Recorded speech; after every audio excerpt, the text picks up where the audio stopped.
श्री वृंदावन विहारिणी बिहारी लाल की जय। परम पूज्य श्री भाई जी महाराज की जय।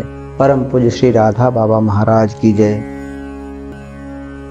परम पूज्य श्री भाई जी महाराज के प्रवचनों एवं विचारों के लेखों की इस श्रृंखला में आज का प्रकरण है नाम जप।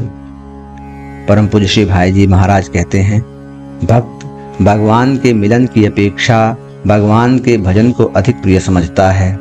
भजन जब जीवन बन जाता है तब उसके बिना रहा नहीं जाता है। कोई कहे भी कि छोड़ दो तब कहेंगे कि छोड़े कैसे, रहा ही नहीं जाता है। एक महात्मा की सच्ची घटना का उल्लेख यहाँ कर दें। श्री चैतन्य महाप्रभु भगवान के शिष्यों में एक सज्जन थे।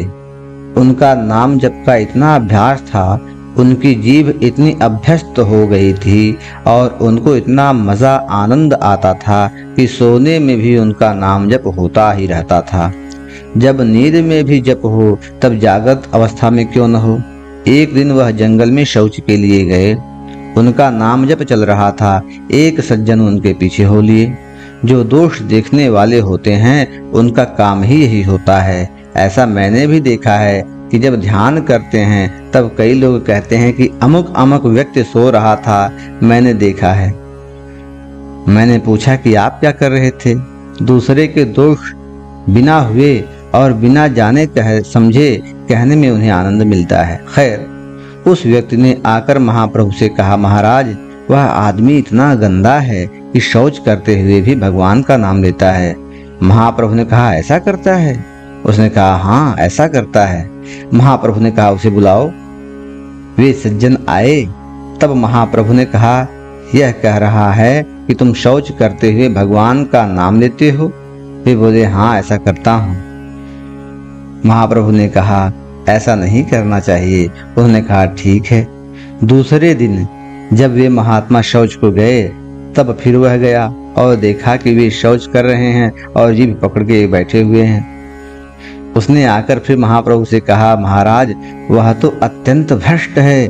कल तो केवल बोल ही रहा था परंतु आज तो शौच करते हुए हाथ मुंह में डाले हुए था। महाप्रभु ने कहा, ऐसी बात है? तब उसे बुलाओ। वह आया तो महाप्रभु ने कहा कि ये कह रहे हैं कि तुम शौच करते हुए मुंह में हाथ रखे थे। उन्होंने कहा, महाराज ये ठीक ही कह रहे हैं, परंतु आपने ही कहा था कि शौच करते समय नाम मत लो। मेरी जीभ मानती ही नहीं तो मैं क्या करूं? आपकी आज्ञा थी इसलिए जीभ को पकड़कर बैठ गया। महाप्रभु ने कहा, अब तुम जाओ और हमेशा नाम जप किया करो। इस प्रकार जप जिसके जीवन का स्वभाव बन जाता है वह भजन है। अगर भजन न रहे तो जीवन न रहे। भगवान की स्मृति ही जीवन है। आज के प्रकरण में बस इतना ही। अगले प्रकरण में अगले लेख के साथ उपस्थित होंगे। तब तक के लिए जय जय श्री राधे।